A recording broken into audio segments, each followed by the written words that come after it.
bukan harapan versus kenyataan, tapi harapan dan kenyataannya. Jadi itu aja kolomnya sedikit. Baik, saya memulai untuk mengetahui harapan dan sejauh mana kenyataannya. Tentu kita harus melihat apa yang sudah jadi kontrak besar. Saya melihat bahwa Undang-Undang Dasar 45 adalah master kontrak atau kontrak utama antara negara dengan penduduknya. Nah, kontrak utama adalah menyediakan yang bulat ini, menyediakan akses dan konsumsi layanan kesehatan sesuai dengan kebutuhan dari setiap orang. Itu yang menjadi kontrak utama, ya. Jadi bunyinya dalam Undang-Undang Dasar itu setiap orang ya berhak layanan kesehatan. Nah, inilah yang menjadi tujuan atau harapan kita semua ya. Pemenuhan kebutuhan dasar kesehatan ini yang sedang dalam diskusi. Mungkin pernah baca-baca ya, pasti nanti bisa boleh berdiskusi tentang itu, dan kontroversial dan ada kata-kata layak. Kita menuju ke sana. Ya, tentu ada masalah manajemen JKN-nya selain dari konsepnya, ya, ketersediaan layanannya, fasilitasnya, ini bagian yang menjadi kendala untuk mencapai sana, dan juga jarak antar rumah individual kepada fasilitas kesehatan. Dan untuk mengatasi masalah manajemen ini, di sini peran Pemda dan swasta untuk memenuhi fasilitas kesehatan. Karena yang dibangun oleh JKN adalah menyediakan duitnya agar fasilitas kesehatan yang ada bisa dimanfaatkan dan bisa memenuhi kebutuhan dasar semua orang. Ya, itu bagian konsep dasar. Nah, pertanyaannya sekarang sejauh mana kita bisa dapat itu?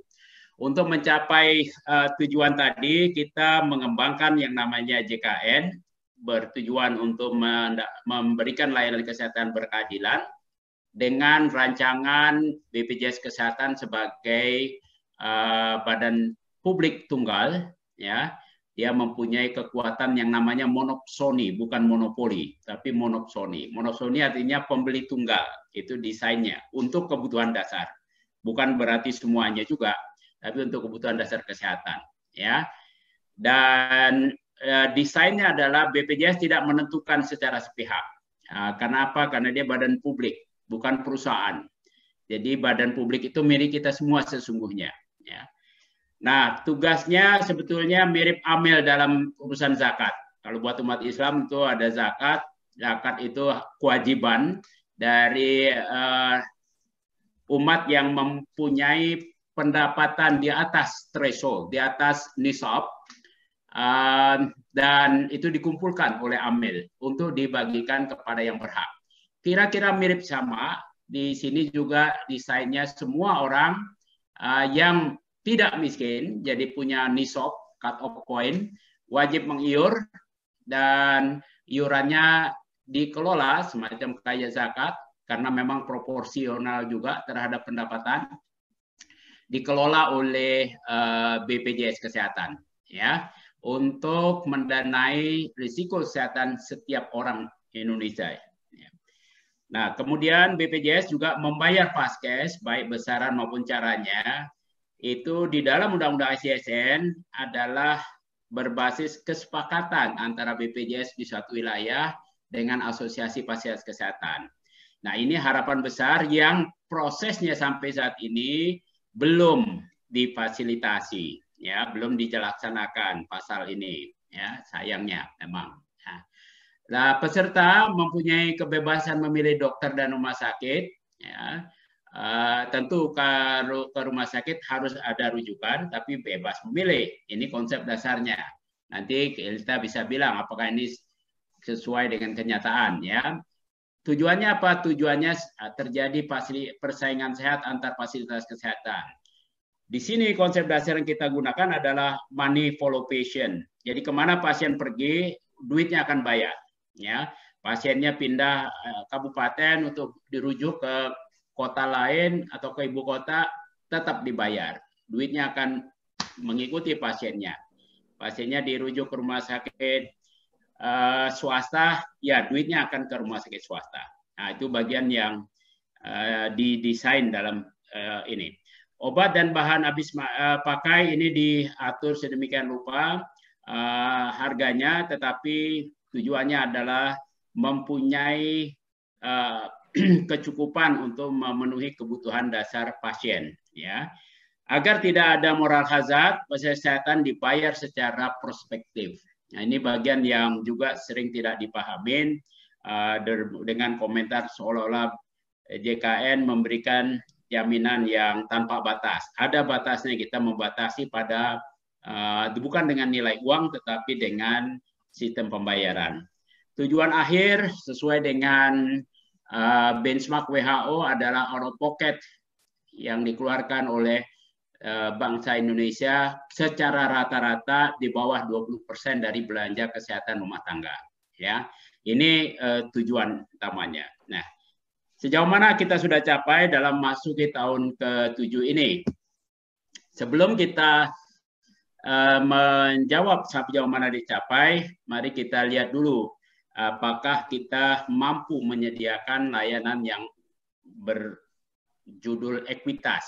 Di dalam undang-undang dikemukakan istilahnya ekuitas. Ekuitas juga bagian yang perlu dikaji lebih lanjut. Ekuitas itu artinya setiap orang mendapat layanan medis sesuai kebutuhannya, terlepas dari sosial ekonominya. Ekuitas tidak mengukur kesenjangan antar daerah, nggak ada. Itu bukan konsep ekuitas, ya. Karena tadi money follow patient, yang menjadi hak pelayanan kesehatan adalah setiap orang. Pertanyaannya kemudian, apakah kita sanggup menyediakan layanan kesehatan untuk setiap orang? Ya, kita lihat di sini belanja pendapatan per kapita kita memang dalam 10 tahun terakhir terjadi peningkatan yang lumayan dari $2.000 di 2007, kini di tahun ini sudah $4.000, jadi udah double. Ya, kalau undang-undang ini disusun dengan perkiraan tahun 2004 kita sudah mampu, mestinya sekarang lebih dari mampu. Memang kenaikan pendapatan per kapita kita tidak setinggi kenaikan pendapatan per kapita di Cina yang dulunya tahun-tahun 2000-an, awal 2000-an nggak jauh beda, tapi Cina sudah melejit tinggi. Jadi yang dulu-dulu kita suka berargumen Indonesia penduduknya besar, negaranya besar, sehingga masalahnya besar, nggak bisa diatasin, nggak ada lagi tuh yang bisa diterima argumen itu, karena buktinya Cina yang lebih besar bisa. Ya, persoalan sanggup tidak sanggup ini apa jadinya? Oke, kita lihat Cina bisa naikkan belanja kesehatan. Ini adalah data belanja kesehatan per kapita dari semua penduduk, ya, dari semua sumber. Ya, kita relatif mandek sejak tahun 2011, ya, relatif mandek, tidak ada kemajuan. Padahal income per kapitanya sudah naik tinggi. Ya, kita lihat Cina bisa naik luar biasa melejit. Jadi jangan heran kalau sekarang banyak orang berobat ke Cina, karena memang kualitas pelayanan kesehatan di Cina sudah bagus, sehingga banyak orang dari negara lain juga sudah berobat ke Cina. Nah, kalau Cina bisa meningkatkan layanan kesehatan, apakah Indonesia tidak bisa? Itu pertanyaan lain dalam mencapai tujuan akses dan konsumsi layanan kesehatan sesuai kebutuhan medis untuk seluruh rakyat Indonesia. Kita lihat sekarang komitmen. Komitmen suatu negara untuk mendanai atau memperbaiki sistem kesehatan diukur dengan belanja kesehatan sebagai porsinya terhadap PDB, produk domestik bruto.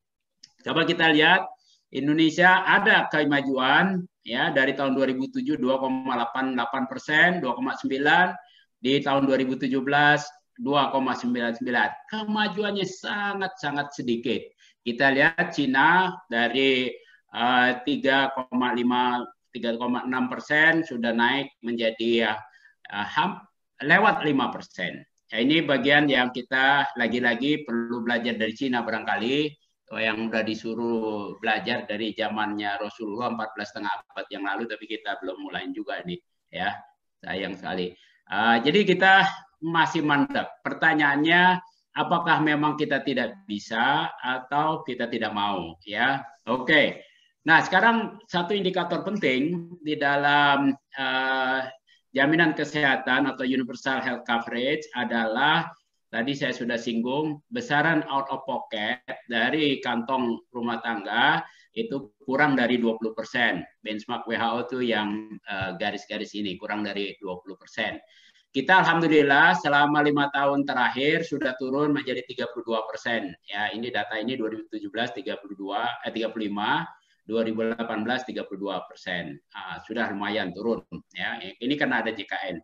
Tetapi kalau kita bandingkan dengan Muang Thai yang sejak 2007 saja sudah 13-14% dan sekarang sudah turun menjadi 11% saja. Jadi orang-orang Thailand itu sudah merdeka betul. Kalau sakit nggak perlu memikirkan biaya berobat, tapi orang Indonesia masih cukup tinggi.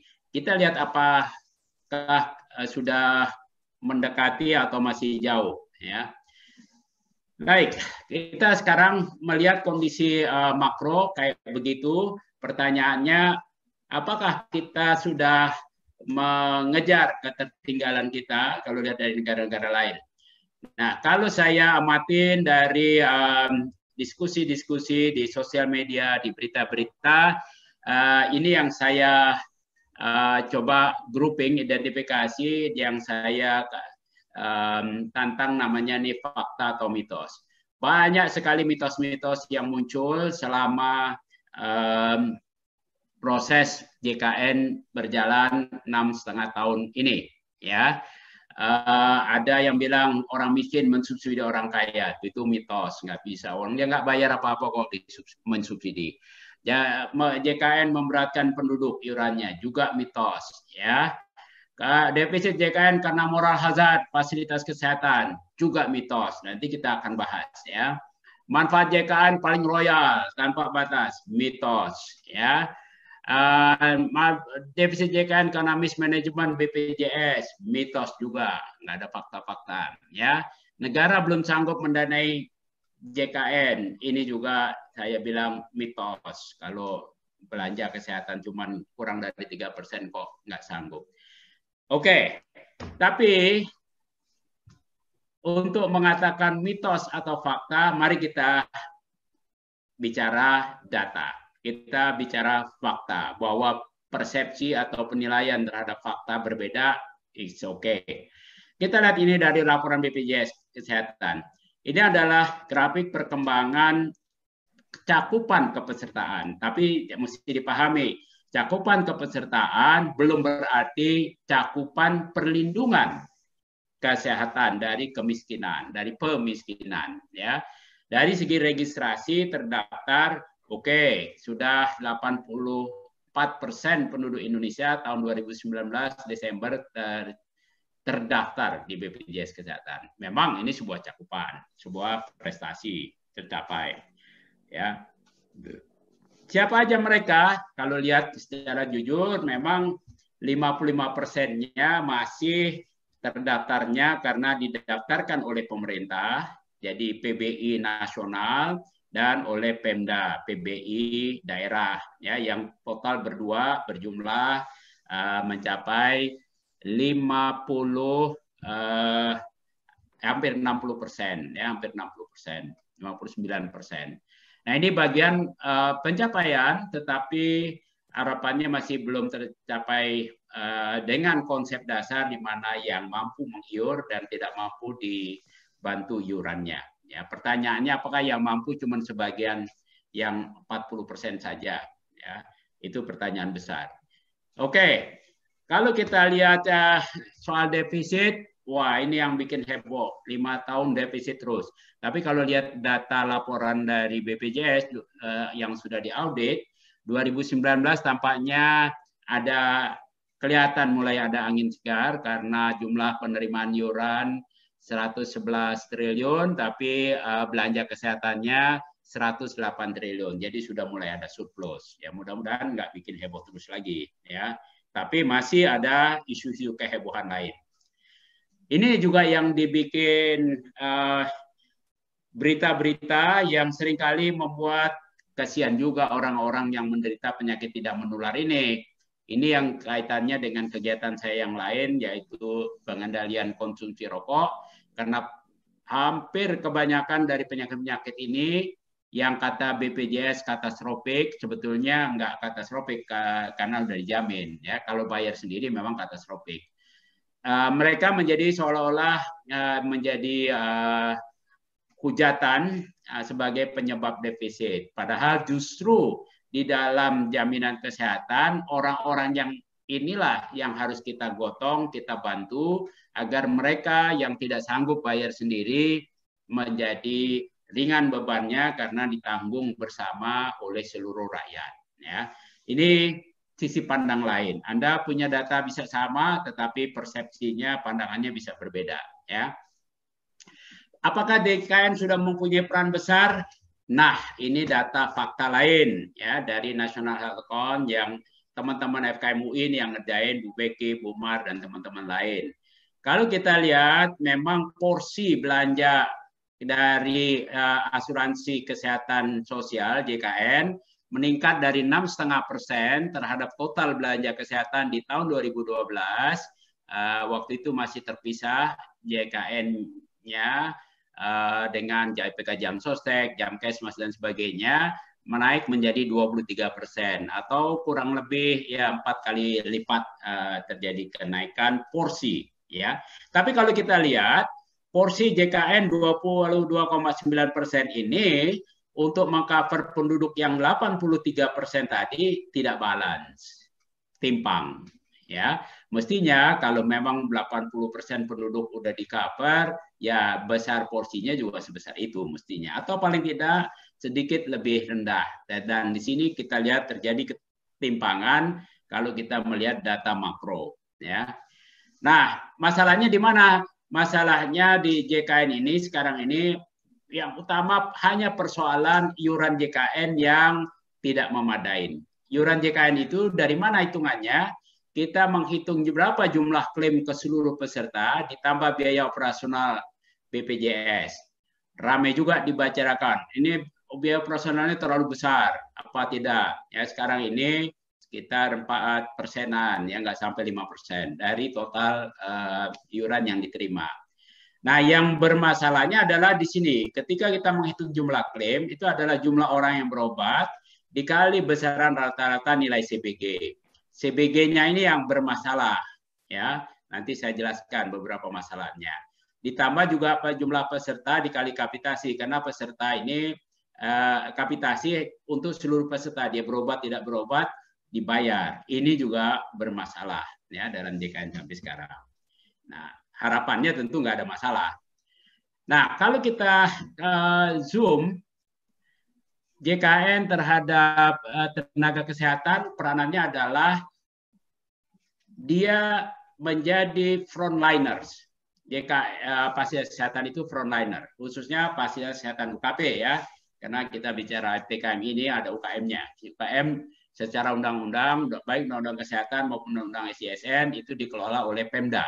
Kalau JKN hanya mengurusin yang UKP, itu pembagian tugas di undang-undang.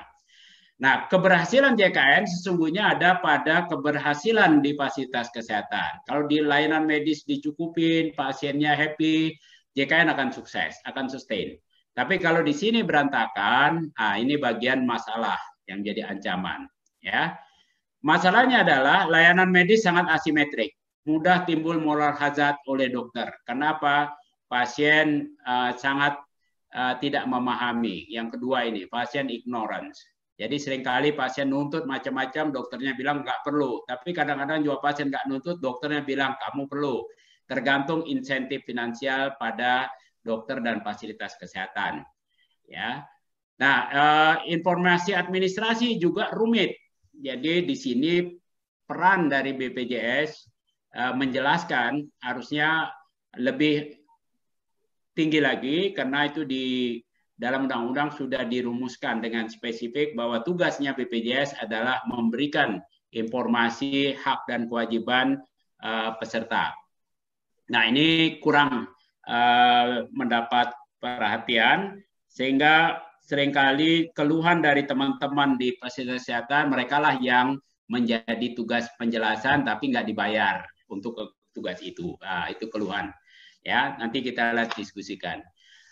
Oleh karena informasi asimetrik ini, maka JKN membayar fasilitas kesehatan dengan cara borongan, baik itu berbentuk kapitasi dan sedikit non kapitasi, dan bayaran CBG kepada rumah sakit untuk rujukan, ya. Dengan bayaran borongan ini sebetulnya kita membatasi manfaat JKN, bukan seperti yang orang hujat karena dibandingkan dengan asuransi komersial yang nilainya ditentukan. Saya baru aja habis bulan ini biaya jatah berobat saya karena nilai klaim obat saya sudah melebihi dari maksimum.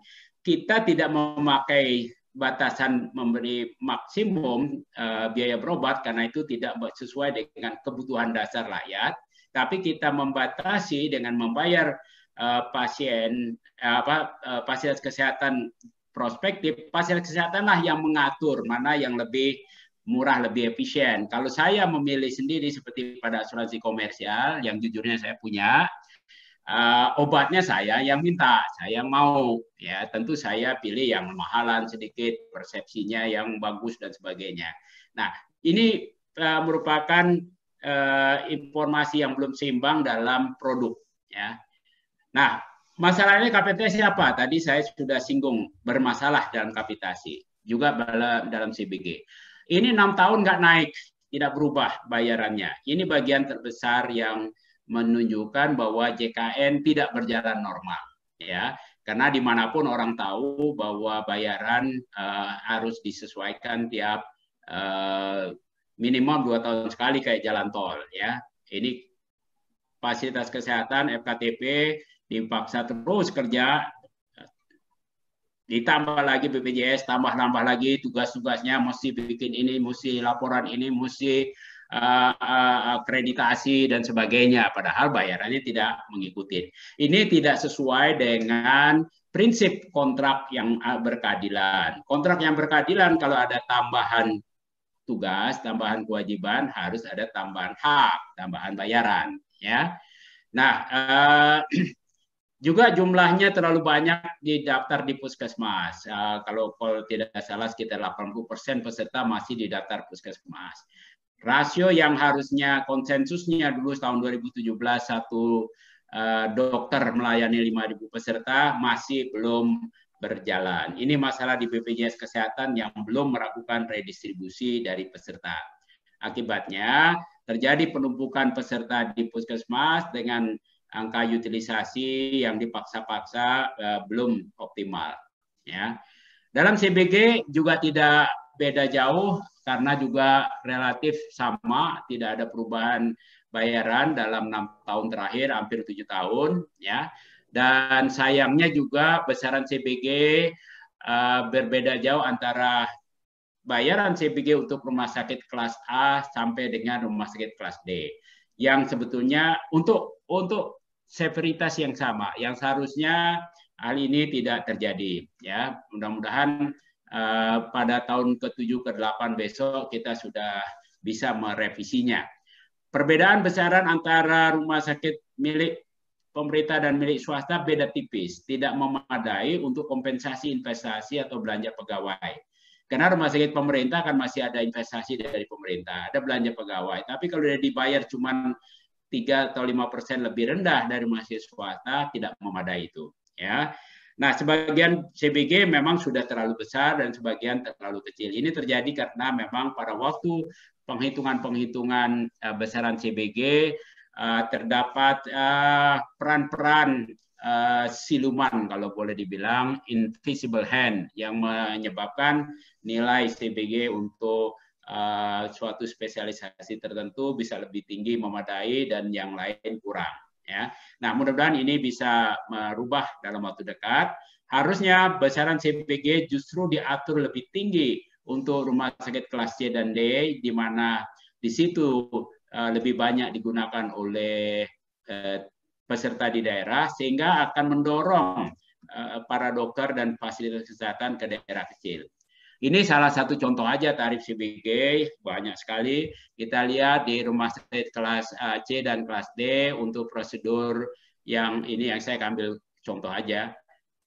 3 jutaan, tapi di RSCM mencapai 11 jutaan, jauh sekali. Akibatnya ini menjadi kurang fair dalam pelayanan. Nah, meskipun pelayanan kesehatan sebagai frontliners ya dibayar belum memadai, saya apresiasi mereka bekerja keras ya, dan makin baik pemahaman tentang JKN, maka kita lihat observasi, evaluasi tentang pencapaian tujuan yang tadi di buletan sebelah kanan atas, akses dan konsumsi menuju kesetaraan, itu sudah terlihat menuju jalan arah yang benar, menuju sirotol mustaqim gitu kalau dalam Islam ya.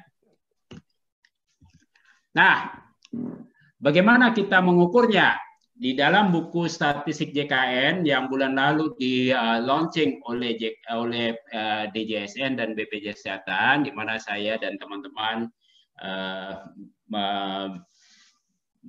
melakukan analisis data klaim dari JKN, kita mengukur dua hal. Pertama, kita mengukur namanya akses potensial, akses realistis, akses yang terjadi, yaitu jumlah peserta JKN per 10.000 peserta, supaya standardized, yang minimum sekali berobat dalam 1 tahun, baik rawat jalan maupun rawat inap. Ini mengukur akses. Kalau dia ada sakit, dia bisa berobat, artinya dia punya akses untuk sampai situ. Bahwa aksesnya menghabiskan biaya lebih besar atau sedikit transportasi itu urusan lain. Tapi paling tidak kita mengukur akses. Yang kedua, ini yang berkaitan dengan perhitungan iuran, yaitu namanya angka konsumsi. Jumlah kunjungan rawat jalan atau jumlah hari rawat atau jumlah perawatan peserta JKN per 10.000 peserta juga, supaya standardized bisa dibandingkan antar provinsi ya dalam 1 tahun. Ini merupakan indikator yang layak. Kalau misalnya seseorang dirawat 5 hari, memang penyakitnya untuk 5 hari, ya layak dia dapatnya. Nah, inilah yang jadi dasar nanti angka konsumsi untuk menghitung berapa besaran iuran, untuk menghitung berapa biaya klaim yang menjadi hak rumah sakit. Ya. Nah, mari kita lihat data faktanya.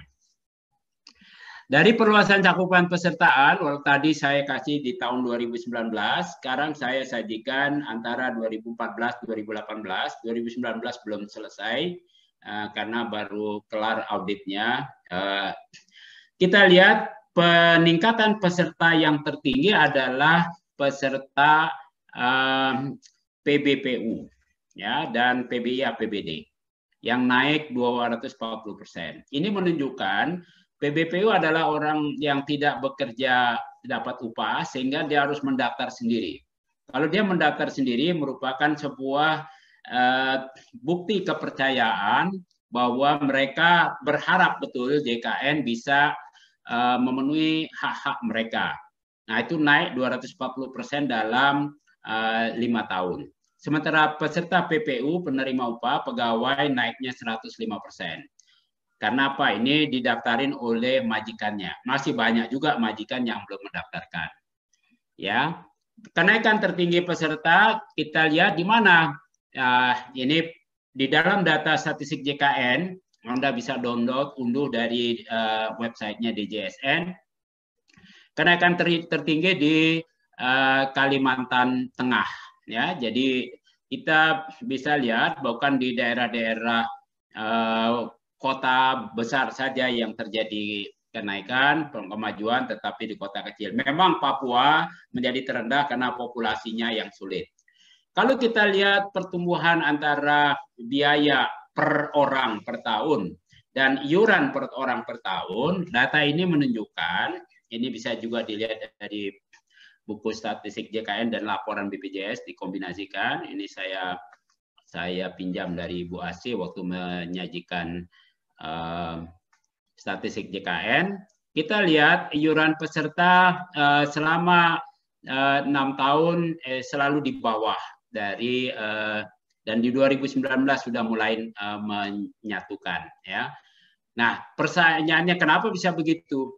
Sejujurnya ini masalah kebijakan yang penetapan awalnya terlalu kecil. Anda bisa lihat kenaikan iuran per kapitanya per tahun memang lumayan dari 2014 305.000 ke 2019 472.000. Ini terjadi karena ada kenaikan sedikit pada iuran PBI yang pada pertengahan 2019 sudah dinaikkan 42.000 per orang per bulan, ya. Ya, yang kelas 3 juga dinaikkan 42.000. Selain itu terjadi kenaikan upah pada pekerja formal yang persentasenya sama tapi upahnya naik.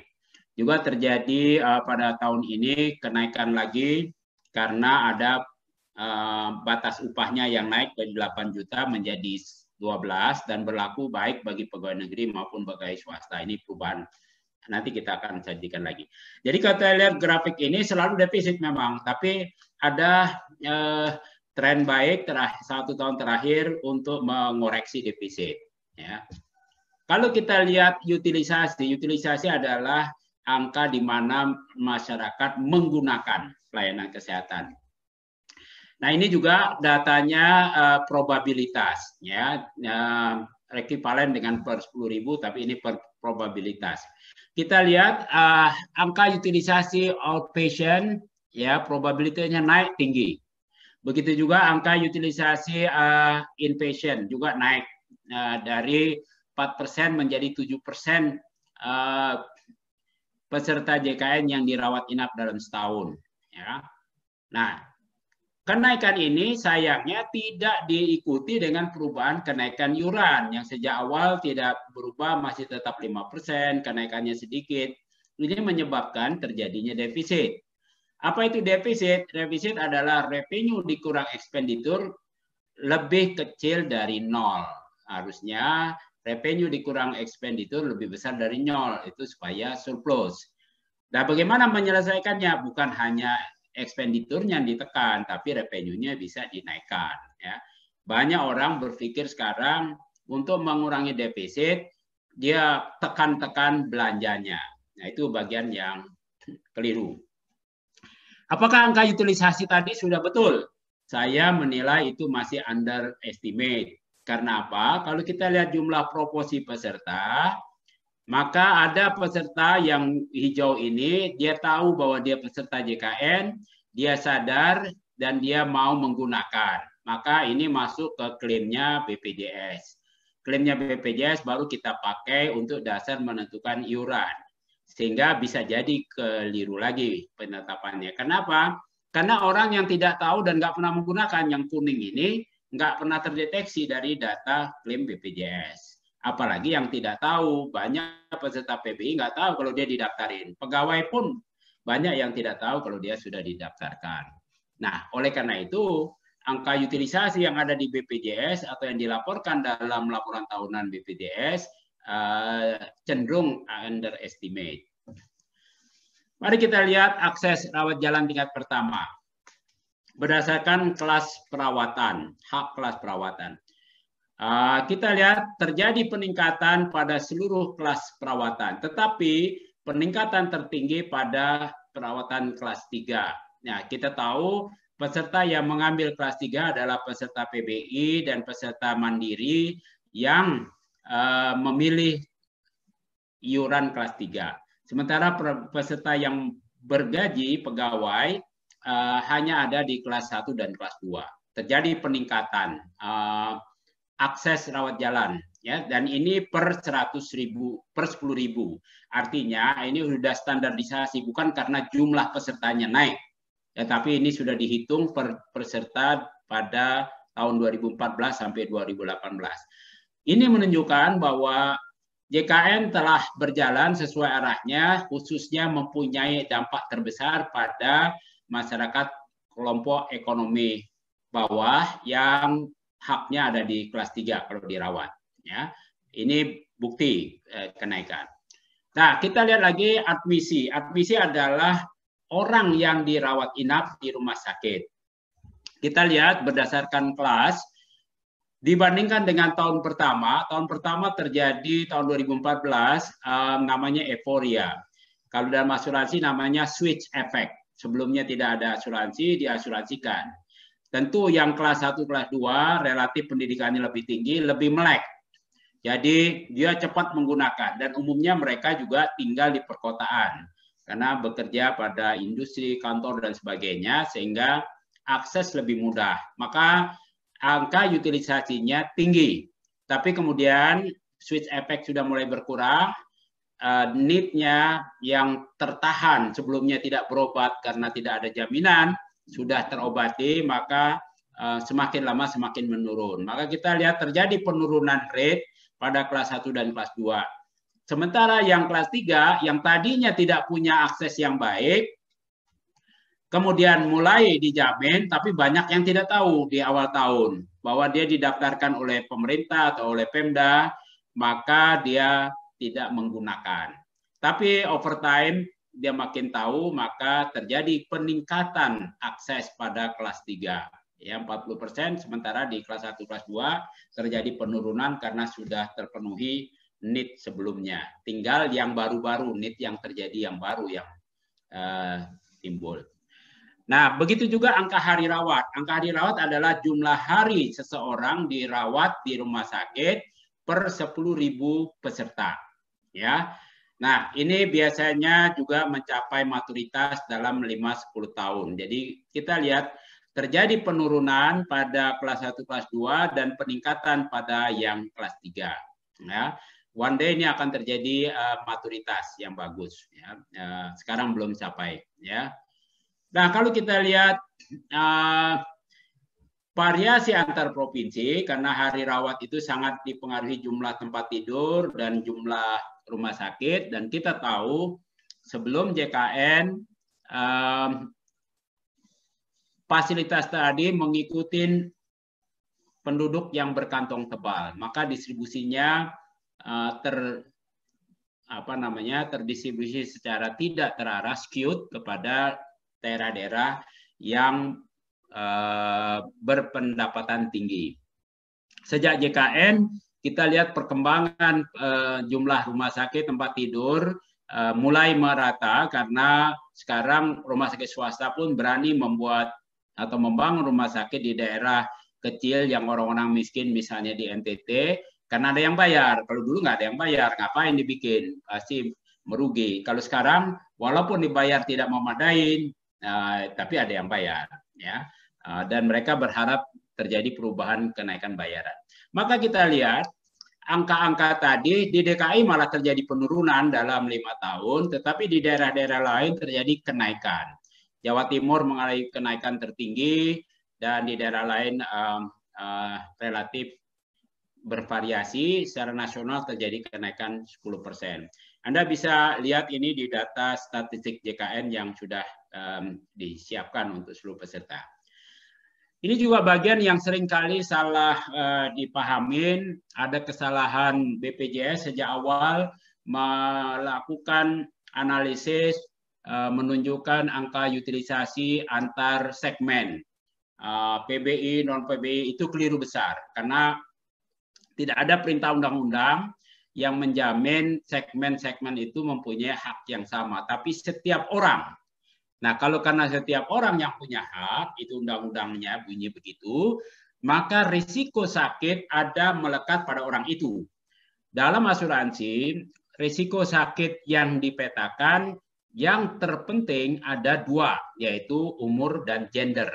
Nah, ini saya berikan data. Angka utilisasi kita tahu pada 0 sampai 5 tahun memang high risk. Dan pada umur di atas 50 tahun juga high risk. Jadi penggunaan klaimnya, ini data klaim BPJS ya, jadi tinggi. Nah disinilah esensi dari JKN. Mereka yang berumur produktif di sini resikonya rendah, mereka tapi punya income tinggi. Mereka bayar iuran untuk yang lansia. Ini namanya intergenerasi transfer. Dan inilah prinsip dasar dari JKN. Jadi kenapa banyak defisit? Ya karena memang penduduk makin tua dan orang-orang tua ini mempunyai penyakit kronis yang lebih banyak dan memang harus digotong, bukan di-blame atau dipermasalahkan. Nah, kalau nanti teman-teman mengajarkan kepada mahasiswa untuk kajian, kajilah ini, jangan kaji per segmen, itu sama sekali tidak ada dasar hukum dan tidak ada basis dari konsep atau ideologis gotong royongnya. Ya. Mari kita lihat apa yang terjadi. Rate atau angka utilisasi pada tahun 2014 dibandingkan 2018 terjadi perubahan besar. Saya kasih bulatan 10.000 ini untuk membandingkan di mana tahun 2014 yang jauh dari 10.000 dan 2018 mendekati angka 10.000. Ya, inilah bagian yang memang kita harus gotong bersama. Inilah yang menjadi beban yang akan terus naik karena usia lansia akan terus bertambah, dan oleh karenanya beban biaya kesehatan dan jumlah uang yang harus dibutuhkan, dikumpulkan, dipooling akan semakin tinggi. Jadi jangan pernah berharap atau jangan pernah mengajarkan kepada mahasiswa bahwa nanti kalau semua promotif preventif diajarin tidak lagi akan terjadi kenaikan biaya berobat. Itu sama sekali tidak ada dasar hukum dan tidak ada dasar pengalaman evidence dimanapun. Ya, yang terjadi ada kenaikan. Jadi bersiap-siaplah meningkatkan itu. Ukuran lain di dalam mengukur akses tadi sudah kita bahas, namanya ekuitas. Dalam Undang-Undang SDSN dibunyikan secara spesifik. Ekuitas artinya setiap orang mendapatkan layanan, konsumsi layanan sesuai dengan kebutuhan medis, tidak terlepas, tidak dipengaruhi sosial ekonomi. Nah, cara mengukur yang paling dominan, paling lazim adalah mengukur dengan kurva konsentrasi atau indeks konsentrasi. Ini adalah kajian yang dilakukan teman-teman UI, PKJS, PKEK bersama Universitas New South Wales di Australia dan London School of Tropical Hygiene di London. Baru saja kita launching bulan lalu. Ya, kita melihat ini distribusi proporsi jumlah kumulatif dari konsumsi rawat jalan maupun rawat inap, di sebelah kanan rawat inap, sebelah kiri rawat jalan. Dan yang menjadi sumbu horizontal adalah penduduk dari termiskin sampai terkaya. Dan di tengah ini adalah garis ekuitas namanya, garis kesetaraan. Ya, semakin dekat kurva ke garis kesetaraan, semakin adil sistem kita, semakin propor. Semakin jauh ke bawah ini semakin pro-rich, semakin tidak adil. Kita lihat data menunjukkan sudah sangat mendekati, rawat jalan sudah hampir melewati garis yang median, ya, equality. Bahkan di rawat inap sudah propor. Jadi yang miskin sudah mengkonsumsi lebih banyak dari yang kaya. Dan ini sesuai dengan pola distribusi needs, di mana orang miskin cenderung mempunyai angka kesakitan lebih tinggi untuk kondisi sosial ekonomi yang sama. Dan dia punya konsumsi yang juga lebih banyak. Nah, jadi dari sini kita bisa lihat JKN sudah memenuhi harapannya. Dan kalau kita lihat nilai klaim dalam nilai satuan nilai uang, ini adalah distribusi rata-rata klaim per admisi, per kali dirawat berdasarkan gender dan umur. Ya, kita lihat pola distribusinya sama 2014 dan 2018. Ini menunjukkan konsumsi konsisten, akses bagus sama, tapi besaran bayaran tidak terjadi perubahan. Ya, yang menjadi menderita siapa di sini? Ya, karena dibayarnya sama di tahun 2014 dan 2018, ya rumah sakit lah yang jadi babak belur. Ya, ini fakta dan yang menjadi tantangan kita di masa depan. Tidak fair kalau akses pemenuhan hak rakyat menjadi beban yang tidak adil, beban bertambah pada fasilitas kesehatan. Di mana saja terjadi ketidakadilan, terjadi juga di beberapa daerah. Karena apa? Karena penetapan tarif CBG yang bervariasi antar kelas rumah sakit. Dan kita tahu di daerah-daerah provinsi kecil seperti Sultra di sini yang paling rendah, itu umumnya rumah sakitnya kelas C, kelas D, rumah sakit kelas B, kelas A sangat jarang. Sehingga kalau dihitung rata-rata klaim rawat jalan tingkat lanjut per kali konsultasi menjadi rendah karena dipasang tarif yang lebih rendah. Sementara di DKI menjadi tinggi karena banyak rumah sakit kelas A, ada rumah sakit vertikal, ada rumah sakit RSCM, Persahabatan, Darmais, dan sebagainya yang memang tarifnya lebih besar. Nah, ini merupakan tantangan baru di dalam menuju keadilan yang lebih pas untuk Indonesia. Juga rata-rata biaya klaim per admisi. Kita lihat untuk kelas 1 terlalu besar, variasinya ini dalam juta rupiah dibandingkan dengan kelas 3. Ya.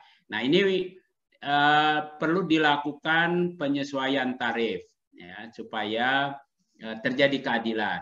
Ya, bagian evaluasi ini sekarang Kemenkes sedang melakukan hitungan baru untuk mudah-mudahan 2021 sudah keluar tarif barunya. Dan juga grup perbaru sedang diuji coba. Nah, kalau kita lihat ini dari kajiannya Pak Budi dari Budi Hidayat, dia melihat ini adalah inflasi, harus menyesuaikan dengan inflasi. Angka yang biru ini adalah rata-rata klaim per admisi juga dalam nilai ribuan. Kalau di-adjust dengan inflasi menjadi yang merah. Artinya sesungguhnya kita membayar rumah sakit semakin kecil. Sementara kita tuntut semakin berkualitas. Harus akreditasi, harus lapor ini, lapor itu, tidak fair. Nah, kalau dihitung bayaran yang fair harusnya yang kuning ini. Nah, jadi kalau penyesuaian sekarang di bawah dari yang kuning, sesungguhnya belum terjadi kenaikan. Karena yang nilai yang dalam warna kuning hanyalah nilai yang fair setara dengan nilai klaim CBG pada tahun 2014. Jadi kalau mau perbaikan harusnya lebih tinggi dari yang kuning ini. Nanti penetapannya di 2021. Ini tantangan ke depan. Berapa itu? Ya silakan minta mahasiswanya melakukan kajian. Ini juga data yang sangat menarik untuk dikaji adalah fakta dari klaim BPJS. Kita bisa melihat apakah pasien pulang mati, pulang paksa, pulang sehat. Nah, data di sini saya sajikan tren jumlah yang pulang mati menurut hak kelas perawatan. Tampaknya para peserta yang punya hak kelas 3 punya angka kematian lebih tinggi. Dan ini menjadi pertanyaan besar. Apakah memang terjadi diskriminasi dalam layanan sehingga kualitasnya di kelas 3 kualitas medis? Kalau non medis nggak perlu dipertanyakan. Dia pakai AC, nggak pakai AC, senyum, nggak pakai senyum, nggak begitu penting. Tapi kualitas medis tidak boleh berbeda. Nah, ini bagian pertanyaan yang bisa jadi riset lebih lanjut. Apakah kita sudah cukup? Kita nggak bisa hanya melihat data klaim di JKN. Maka kita bandingkan bagaimana data klaim perawatan, ya berapa persen yang dirawat dalam setahun antara peserta JKN, peserta asuransi kesehatan swasta, dan orang yang tidak punya jaminan. Data ini dari Susnah 2018 menunjukkan angka rawat inap pada peserta asuransi kesehatan swasta lebih tinggi, masih 7,1, dan yang JKN cuma 5,5%. Tentu yang nggak punya asuransi karena nggak punya uang, nggak mampu bayar, dia menjadi lebih rendah. Ini efek jaminan. Tapi kita bisa lihat di sini bahwa efek JKN masih lebih kecil daripada efek asuransi swasta. Karena pada asuransi swasta orang sadar betul dia punya asuransi dan dia menggunakan ketika dia sakit. Pada JKN bisa jadi dia sadar dia mau menggunakan, tapi dia bilang, oh layanan JKN jelek. Nggak usahlah, saya bayar sendiri aja. Atau saya beli asuransi komersial. Nah, ini yang membedakannya. Ya. Sehingga kita bisa bilang sudah bagus, tetapi belum optimal. Nah, yang lebih penting lagi, salah satu fungsi daripada jaminan adalah mencegah pemiskinan. Pemiskinan dalam konsep WHO diukur apabila belanja rumah tangga untuk sekali berobat lebih dari 40% dari namanya disposable income, pendapatannya yang telah dikeluarkan dikurangi untuk belanja rutin, makan, rumah, sekolah, ya. Nah, jadi namanya disposable income. Kalau keluarnya lebih besar dari 40% dari disposable income, maka hal itu dinyatakan sebagai belanja katastrofik. Dan kita lihat di sini, ini data dari Enhance di kajian bersama, bahwa peserta JKN juga masih mempunyai, ini adalah 2 wave, kita kumpulkan data, waktu itu saya menjadi peneliti utama untuk Indonesia, peneliti utama secara internasionalnya Profesor Virginia dari Australia. Ya, kita kumpulkan 2018 rumah tangga yang sama 7.500 rumah tangga, kita periksa lagi di tahun 2019. Kita lihat efeknya. Terjadi penurunan jumlah yang mengeluarkan belanja katastrofik, ya, tetapi terjadi peningkatan pada peserta yang pada penduduk rumah tangga yang tidak punya jaminan.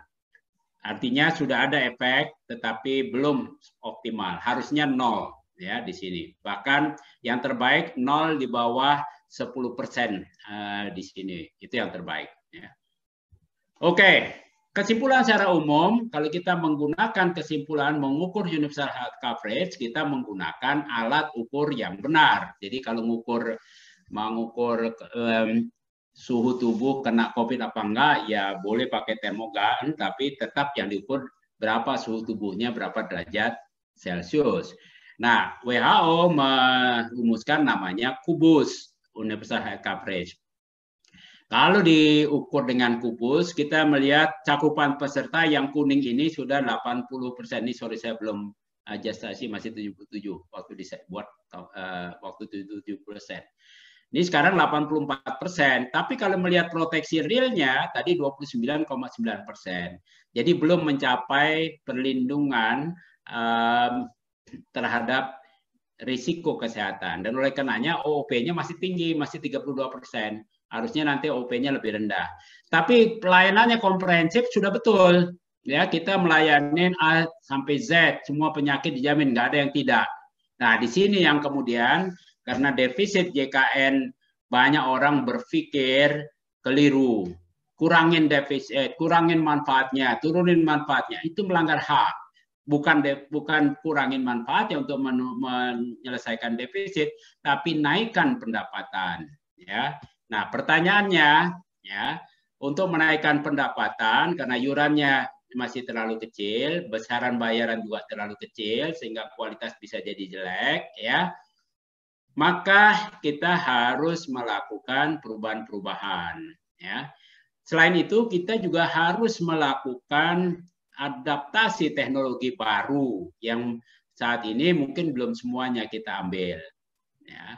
Nah, untuk mendapatkan adaptasi teknologi baru, layanan yang lebih berkualitas, ya haruslah fasilitas kesehatan dibayar lebih besar. Kalau fasilitas kesehatan dibayar lebih besar, maka iurannya akan lebih tinggi. Ya.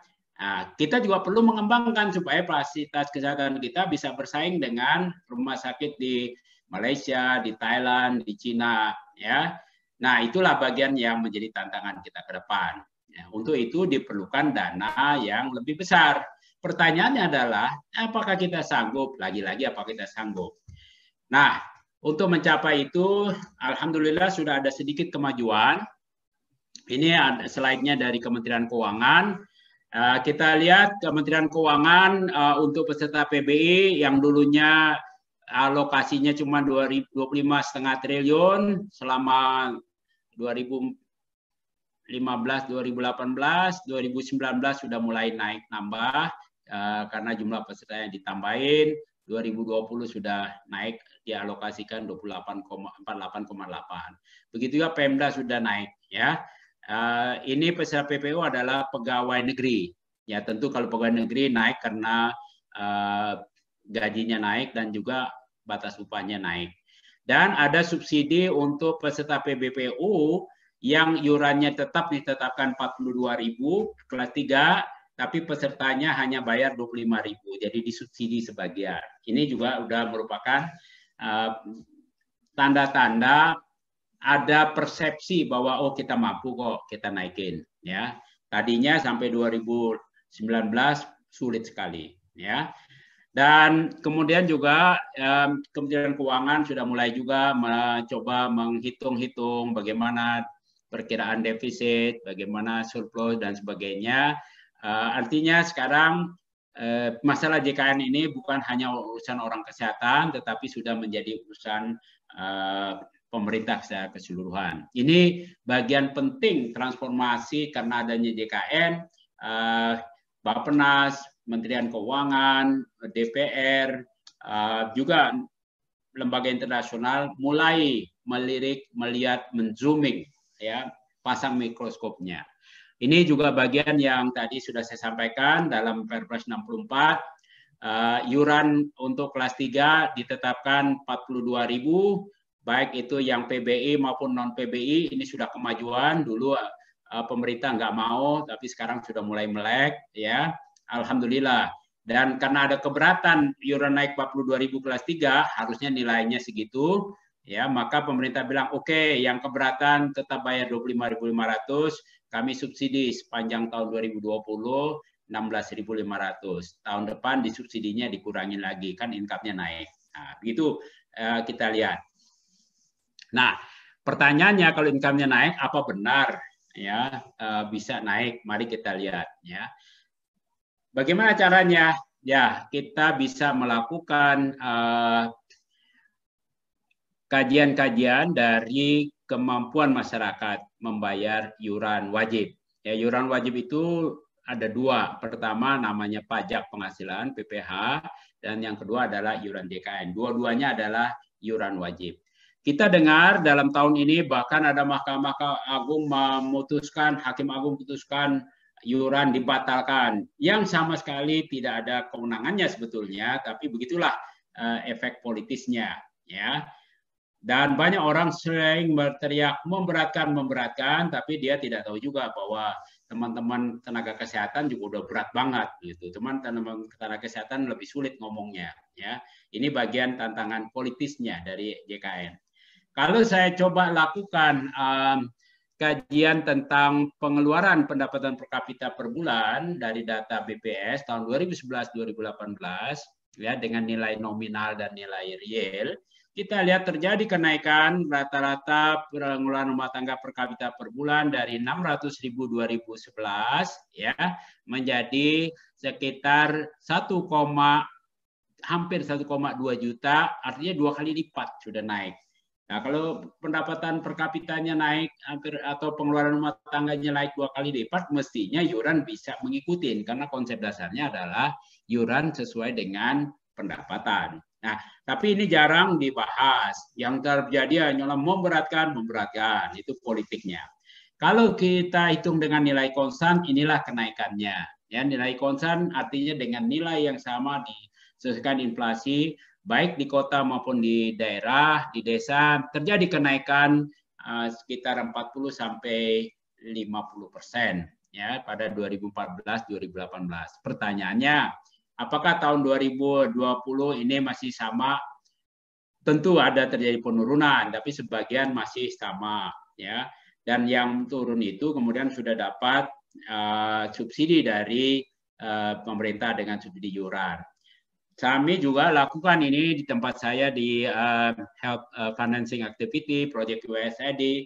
Kita lihat data Sakernas, bagaimana pendapatan per kapita tiap orang. Nah, ini kita lihat pendapatannya, ya, pekerja.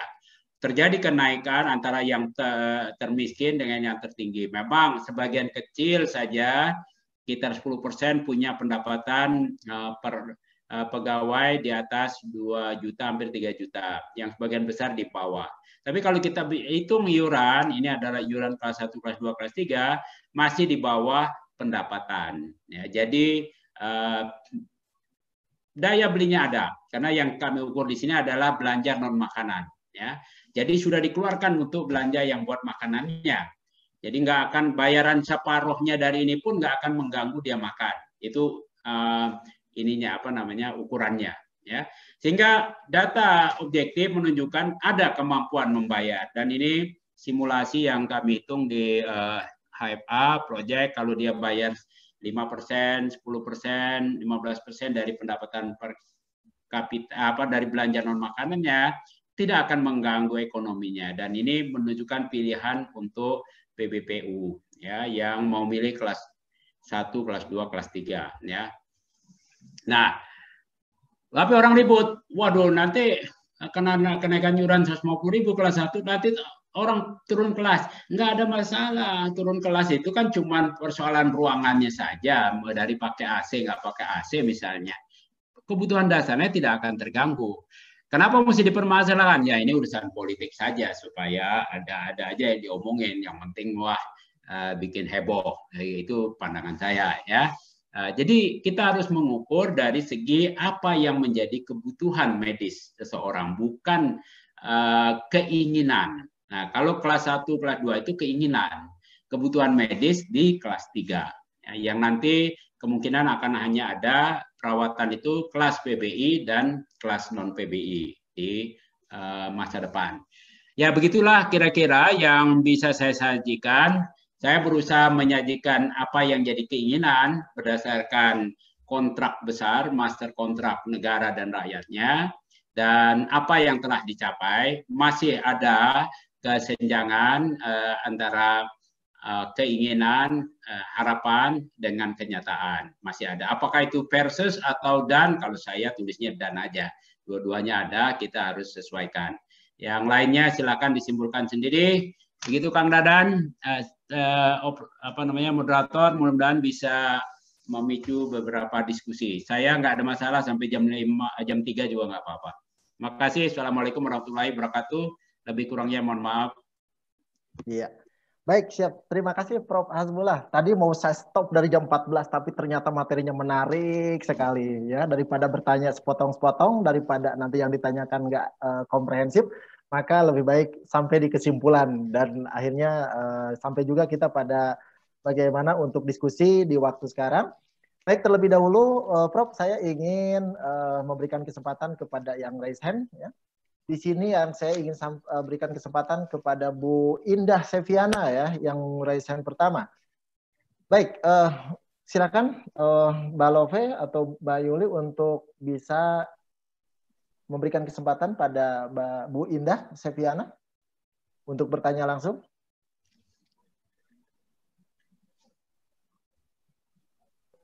Sudah dipersilakan ya. Pak, silakan. Baik, silakan Bu Indah, silakan di unmute Bu Indah. Bu Indah. Kalau tidak ada bisa dipersilakan. Baik, ya. Baik. Ke yang lain dulu ya. Baik, setelah itu mungkin Bu Indah belum siap atau mungkin tidak sedang dalam posisi siap. Dari Rumah Sakit Ngudi Waluyo, Pak Doni Ardian. Pak Doni Ardian. Silakan, Pak Doni Ardian. Iya, Pak Doni silakan. Suara jelas. Maaf, suara Pak Doni putus-putus sepertinya, Pak. Ya, suara saya jelas, Pak Dadan. Sekarang jelas. Sekarang jelas, Pak Doni. Silakan, Pak Doni. Jelas? Sudah jelas, Pak Doni. Video ya, supaya... Ya, supaya lebih jelas lagi. Terima kasih, selamat siang. Selamat baik. Mohon maaf, Pak Doni, mohon maaf. Nanti bisa langsung ke pertanyaan ya, bisa langsung ke pertanyaan karena waktunya sangat terbatas Pak Doni. Ya, silakan Pak Doni. Ini sudah saya list. Prof, saya ingin bertanya. Yang pertama adalah untuk menekan atau mengurangi penyakit katastrofik tentu kita butuh screening yang banyak dan itu belum ditanggung BPJS. Itu menurut Prof bagaimana untuk kedepannya dengan program JKN ini seperti screening hipotiroid kongenital, retinopathy of prematurity dan lain sebagainya. Oke. Kemudian saya setuju dengan masih ada ya Pak Doni ya. Oke, baik. Ya. Go. Ya terus Pak Doni. Saya setuju dengan pendapatan bukan mengurangi manfaat. Tapi Prof, saya mau tanya begini. Ini BPJS sedang punya program bahwa orang yang punya yang ingin mengubah kacamata atau resep kacamata itu dari FKTP langsung ke optik. Saya tidak setuju. Nah, kenapa? Kita butuh ke dokter mata, spesialis mata maksudnya itu supaya kita itu benar-benar kelainannya refraksi, kelainan lainnya. Kalau langsung ke Optik, apakah Optik bisa tahu itu bagaimana kewenangannya? Mungkin itu aja yang saya tanyakan. Iya. Terima kasih atas waktunya. Baik. Selamat siang. Baik, Ya. selamat siang Pak Doni. Langsung saja Prof. Ya, Silakan baik. untuk dijawab. Persoalan screening ini memang berada pada borderline. Bisa saja menjadi beban di BPJS, tapi kita harus make sure dulu uangnya cukup. Kalau hipotiroid sudah ditanggung oleh APBN, ya.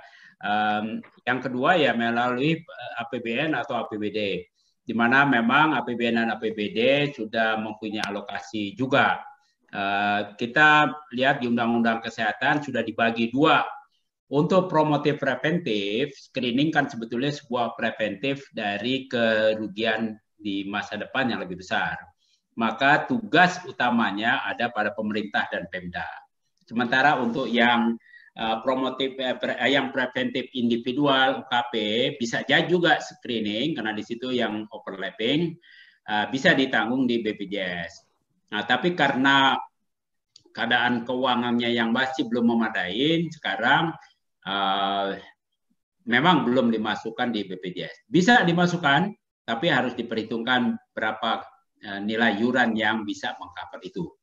Nah, mengenai ke refraksi langsung ke ke optik, karena saya bukan dokter mata, dari segi konsep penjaminan, sejauh efektivitasnya sama, saya tidak keberatan. Tapi apakah sudah ada kajian bahwa sama efektifnya melalui spesialis mata atau langsung? Ya, yang kita pakai adalah ukurannya cost efektif. Mana yang paling cost efektif? Cost efektif adalah ukuran keseimbangan antara biaya dan outcome dari suatu intervensi. Jadi yang itu saya masih netral, setuju tidak setuju tergantung hasil cost effectiveness-nya. Begitu, Kang Dadan. Ya, baik. Terima kasih, Prof. Selanjutnya mungkin saya kasih kesempatan pada 2 dan 3 yang raise hand, nanti baru ke Q&A. Selanjutnya, Bu Indah, sudah masuk belum? Bu Indah. Bu Indah. Tidak direspon, Pak. Bisa di... Baik, kalau tidak respon, lanjut saja. Saya silakan pada Pak Yusuf Rahmat. Silakan Pak Yusuf Rahmat untuk dimasukkan. Baik, silakan Pak Yusuf Rahmat untuk menyampaikan pertanyaannya. Di unmute dulu Pak Yusuf. Masih mute, Pak.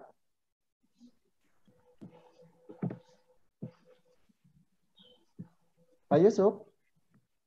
Tidak ada respon juga, Pak. Boleh di... Oke. Baik, kita lanjut dulu pada Pak Chandra Nur Tajudin. Baik, silakan Pak Chandra.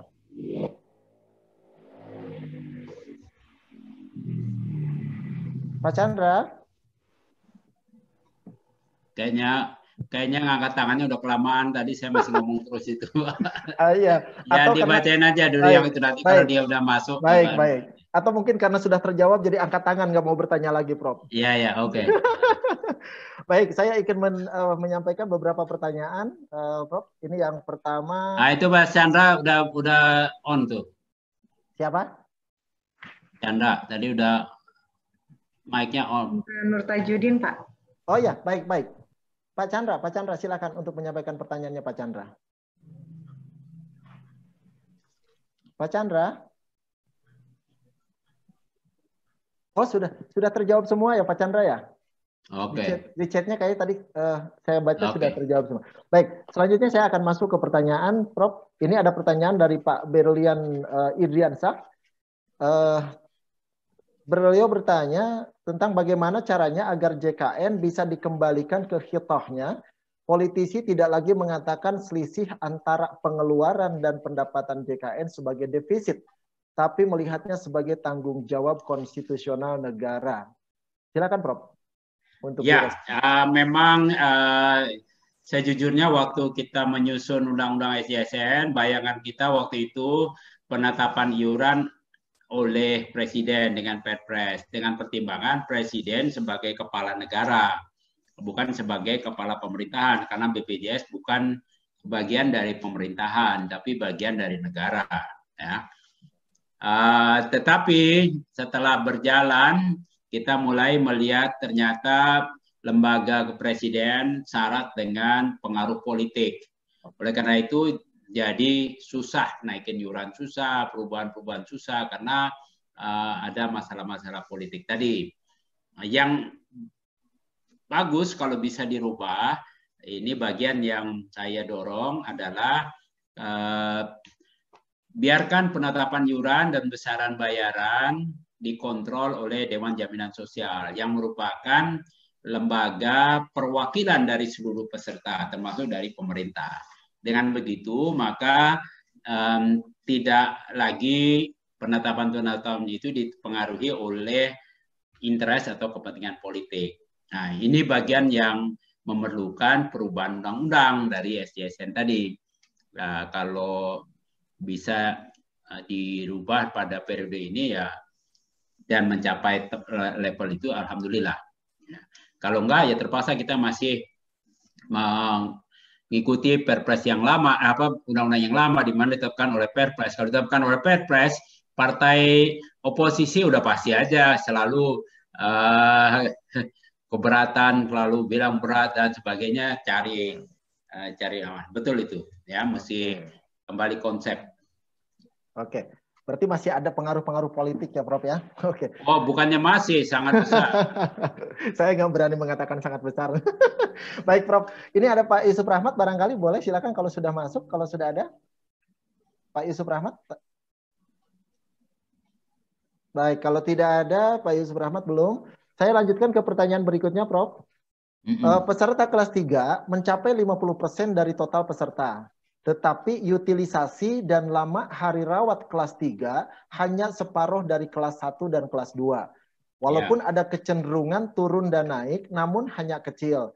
Nah, dengan asumsi kejadian sakit tersebar merata di semua kelas, apakah dapat disimpulkan bahwa kelas 3 belum memanfaatkan dengan maksimal? Dengan kata lain, kelas 3 mensubsidi kelas 1 dan kelas 2. Baik, silakan Prof untuk direspon. Ya. Kalau yang pertama belum memaksimalkan secara maksimal, betul. Ya, tapi kalau dibilang mensubsidi, keliru. Karena ya subsidi dalam asuransi kesehatan tidak bisa dilihat dengan bayar iuran atau tidak bayar iuran, besar atau kecilnya iuran. Apalagi kita tahu 55% peserta tidak bayar iuran sebetulnya, yang relatif miskin, yang kelas 3 itu iurannya dibayarin oleh pemerintah. Bagaimana dibilang dia mau mensubsidi yang kaya, yang kelas 1, kelas 2, dia jadi subsidi semuanya. Yang bayar adalah pemerintah.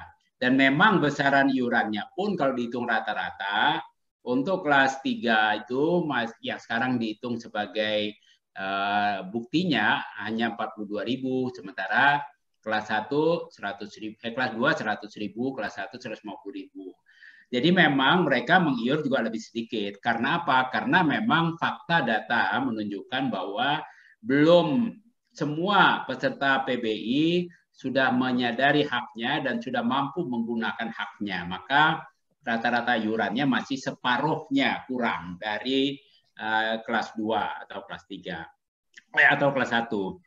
Nah, jadi bukan karena dia mensubsidi, tidak. Bagaimana solusinya? Kita tahu bahwa para peserta kelas 3 itu umumnya kelas income ekonominya rendah, dan ekonomi rendah berkaitan dengan pendidikan rendah dan kebiasaan hidup yang masih tradisional. Mereka ke rumah sakit harus dikawal oleh keluarga sekampung, kira-kira kayak begitu. Banyak dari mereka, dari kajian-kajian, dan ini silakan dilakukan kajian studi-studi oleh mahasiswa kesehatan masyarakat, bahwa masyarakatnya sendiri memilih nggak usahlah nanti merepotkan tetangga, merepotkan keluarga, jadi mereka nggak menggunakan. Yang berikutnya ada yang mau tetapi terkendala dengan transport, karena mereka tinggal di pedesaan yang transportnya tentu mahal. Nah, solusinya Pemda lah yang mempunyai rakyat tadi di daerah membantu biaya transport. Ini bisa menyelesaikan masalah akses. Bahkan dulu ada Pemda bagus di Lebak waktu masih Jayabaya, dia bukan hanya bantu transportnya, penunggu di rumah sakit dikasih uang makan. Karena dia berpikir preventif ini, jangan dilihat keliru. Preventif, kalau tidak dia makan, dia orang miskin, sekarang biaya berobatnya udah ditanggung oleh JKN. Keluarganya nungguin, dia dirawat. Nah, keluarganya orang miskin, dia tidak makan, dia jatuh sakit. Maka dia berikanlah uang makan. Nah, ini contoh Pemda yang bagus, yang melakukan komplement dengan program nasional. Ya, itu solusi yang perlu dilakukan. Ya, banyak Pemda kan begitu, Prof? Sudah banyak Pemda yang melakukan belum banyak, tapi menanggung transport sudah ada lah sebagian. Itu bagian dari tugas teman-teman di IPTKM ini. Mengadvokasi Pemda-Pemdanya, gunakan semaksimal mungkin hak mereka. Baik. Ya, nanti setiap daerah bisa melakukan diseminasi best practices-nya ya, Prof, ya, seperti itu ya. Ya. Baik. Ini menarik yang ketiga barangkali, Prof, karena dengan isu yang terjadi sekarang. Assalamualaikum, ini dari Anonymous ya. Assalamualaikum, mau bertanya, apakah JKN bisa mengcover COVID-19 semisal untuk TCM, PCR, rapid test, itu barangkali dan seterusnya. Terima kasih. Silakan Prof untuk direspon. Ya, sesuai dengan kaidah undang-undang di seluruh dunia, kalau terjadi suatu pandemi maka dana semuanya itu menjadi beban negara. Dan kita juga di dalam undang-undang karantina sudah disepakatin, maka itu PSBB menjadi tanggungan negara. Ya, dan negara sudah mengalokasikan 87 triliun tambahan hanya untuk COVID saja. Dan itu tentu jauh lebih banyak. Sementara kita tahu tadi data dari laporannya BPJS tahun 2019, total penerimaan selama setahun 111 triliun. Nah, bisa bayangin hanya untuk COVID, pemerintah mengeluarkan 87 triliun. Tidak semuanya untuk pengobatan atau deteksi screening, tetapi untuk program-program lain. Tapi intinya adalah ketika terjadi bencana, toh pemerintah bisa mengeluarkan sebanyak itu hanya untuk suatu penyakit. Termasuk tes screening yang di daerah yang atau kalau ada ditemukan di pasar tradisional yang positif, tes semua gratis, itu dana dari situ. Nah, ketika nanti tidak lagi jadi pandemi, maka COVID menjadi endemis. Kalau menjadi endemis seperti halnya DBD atau TBC atau penyakit-penyakit menular lain, maka beban klaim menjadi beban BPJS. Nah, ini yang sedang kita antisipasi, kita persiapkan berapa nanti itu bebannya. Sehingga harus disesuaikan dalam iurannya juga supaya mencukupi. Ya. Baik, saya kira sudah jelas. Prof, ini ada pertanyaan dari Dr. Grace. Prof, bagaimana menjembatani antara kenaikan kapitasi BPJS, tuntutan ke Vaskes, dan kemampuan membayar masyarakat? Jika memang kenaikan kapitasi saat ini belum mencapai yang seharusnya, namun sudah keberatan dari peserta dalam memenuhi kewajibannya. Kemudian, sejauh mana posisi bargaining fasilitas kesehatan dalam memenuhi kewajiban seperti yang digariskan oleh BPJS. Silakan, Prof. Ya, tentu iuran tidak bisa ditanya kepada peserta. Ini bagian dari informasi asimetrik. Ya, harus dihitung oleh tenaga profesional yang namanya aktuaris, para ahli. Kami sudah hitung itu. Ya.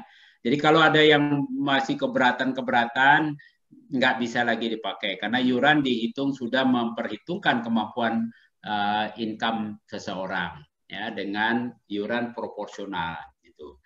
Nah, besaran kapitasi memang sangat kecil, harus dinaikkan supaya layanan bisa lebih baik dan kita fair dengan para tenaga kesehatan di klinik atau fasilitas kesehatan. Bagaimana kalau seandainya kebutuhan biaya kapitasinya tinggi, tetapi hitungan-hitungan seandainya, walaupun saya hitung sebenarnya tidak terjadi, kemampuan masyarakatnya belum. Nah, disitulah negara harus turun tangan. Negara kasih hibah atau subsidi. Ya, banyak negara di dunia juga melakukan hal yang sama. Nah, kalau negara bisa sekarang buktinya mengeluarkan 87 triliun selama COVID, ya, itu 75% dari penyakit-penyakit yang di cover oleh BPJS sebelumnya hanya untuk satu penyakit, ya harusnya bisa dilakukan. Tapi political will itu harus diprovokasi oleh kita-kita yang memahami dan mau memperbaiki JKN. Ya. Itulah perlu banyak kajian. Oke, baik. Terima kasih atas jawabannya, Prof. Pak Yusuf Rahmat sepertinya sudah siap bergabung nih, Pak Yusuf. Iya, Iya, terima baik. kasih. Pak Yusuf, silakan Pak Yusuf. Siang. Selamat siang, Pak siang, Yusuf. Ya. Terima kasih, Prof. Sangat jelas. Saya ingin bertanya mengenai beberapa waktu yang lalu itu ada desas-desus mengenai single tarif atau perubahan standar rumah sakit dan sebagainya. Ya. Sampai saya belum mengerti, keburu hilang itu. Tidak ada lagi desas-desus itu muncul. Saya ingin penjelasan dari Prof. Apa sih yang sebetulnya dimaksud? Karena kita tentu pengen tahu ini merugikan rumah sakit atau tidak. Terima kasih. Ya, baik langsung Prof. Silakan. Ya, itu adalah memang perintah dari Perpres yang menginginkan menyederhanakan kelas perawatan atas desakan sebagian orang yang maunya harusnya kelas perawatan sama buat semua orang, walaupun saya tidak sependapat. Karena kalau sama nanti orang ngapain bayar iuran kalau dirawatnya di kelas yang sama yang iurannya dibayarin pemerintah. Nah, untuk itu ditugaskanlah Dewan Jaminan Sosial untuk mengkaji. Sekarang masih dalam proses perumusan akhir, tetapi secara umum saya kasih bocoran, saya kira nggak salah ini bocorannya karena ini bukan merupakan informasi intelijen ya. Kesepakatannya mengerucut pada 2 kelas standar, yaitu namanya kelas untuk peserta non PBI yang bayar iurannya sendiri sama satu kelas, dan yang dibayarin iurannya mempunyai kelas yang lain. Bedanya di mana? Bedanya di non medisnya saja. Sebagai contoh, dipertimbangkan sekarang dalam proses kalkulasi dan sebagainya, untuk peserta yang non-PBI yang bayar iuran, nanti di ruang perawatannya itu maksimum 6 orang di satu ruangan dengan luas area per pasien minimum 10 meter persegi. Sementara untuk yang kelas PBI boleh sampai untuk kelas non-PBI sampai 4 orang maksimum, yang non-PBI sampai 6 orang. Dan luas ruangannya yang PBI cukup untuk 7 meter persegi. Jadi lebih sempit sedikit, tapi medisnya tidak boleh berbeda. Nah, tarif standarnya atau single tarif adalah tarif untuk suatu jenis penyakit yang memerlukan layanan medis yang sama.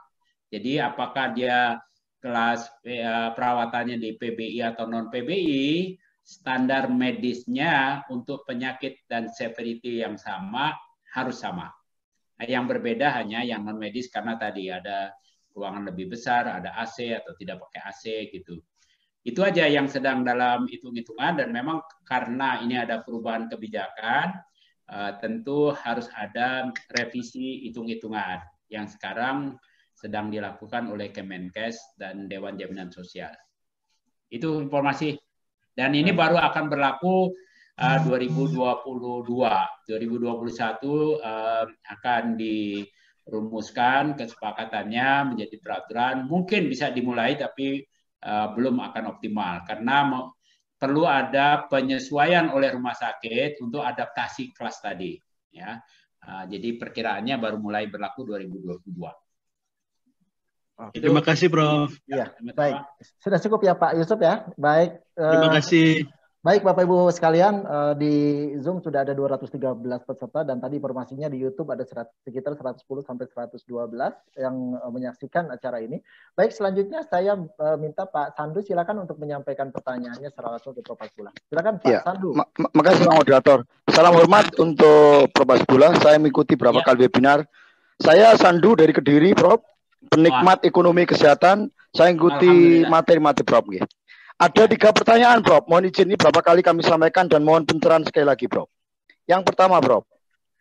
Mohon dengan hormat, ini kan rasanya untuk alokasi preventif promotif itu diserahkan kepada Pusmas. Padahal FKTP non Pusmas itu kan juga mendapatkan alokasi kapitasi dari BPJS.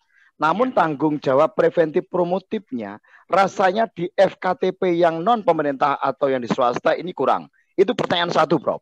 Yang kedua, Prof. Belajar dari Bojonegoro, Prof. Kebetulan kami ada studi dari mahasiswa kami, Prof, yang diambil pasca terkait dengan universal coverage yang di Bojonegoro itu hampir tercapai, Prof. Yang mana dengan Bojonegoro itu begini, Prof. Dari total jumlah penduduk di Bojonegoro, mana yang PBI, mana yang PPU, mana yang mandiri, mana yang Jamkesmas atau PBI, mana yang Jamkesmas jaringan KIS, dan sisanya itu tertutup oleh Jamkesda, Prof. Dan ternyata 100% penduduk Bojonegoro itu tercover oleh sistem asuransi ini. Artinya goodwill daripada pemerintah sebetulnya mampu, Prof. Karena tidak sampai 10% dari alokasi APBD itu dialokasikan, Prof. Itu yang kedua. Yang ketiga, Prof, mohon izin, Prof. Mengingat tadi mungkin Prof tadi disampaikan di dalam paparan yang ketiga, Prof. Karena Vaskes Pratama yang di Puskesmas itu kan kan sudah digaji oleh pemerintah, Prof, untuk SDM-nya. Sementara yang swasta itu kan tidak. Mohon izin, apakah ke depan itu porsi dan besaran kapitasinya itu agak sedikit dibedakan, Prof? Atau bahkan kalau perlu tentu saja yang karena Pusmas itu SDM-nya sudah di-backup oleh pemerintah, maka normatifnya yang di Vaskes non Pusmas itu lebih tinggi, namun beban preventif promotifnya mulai dari kegiatan deteksi, surveillance, antisipasi, upaya promotif, upaya-upaya kegiatan untuk terjadinya kuratif itu bisa juga sekali lagi dibebankan oleh Vaskes Pratama yang non Pusmas, sehingga ada keseimbangan, Prof. Nah saat ini itu belum, rasanya semuanya dibebankan kepada Kesmas. Mohon saran dan arahan pencerahan, Prof. Iya, baik. Silakan, Prof. Terima kasih, Pak Candung. Ya, itu memang contoh Bojonegoro, itu suatu contoh di mana Pemdanya mempunyai kesadaran tinggi untuk menyehatkan rakyatnya. Jadi berperan sebagai komplemen. Kalau yang tidak mampu ya di cover aja oleh Pemdanya.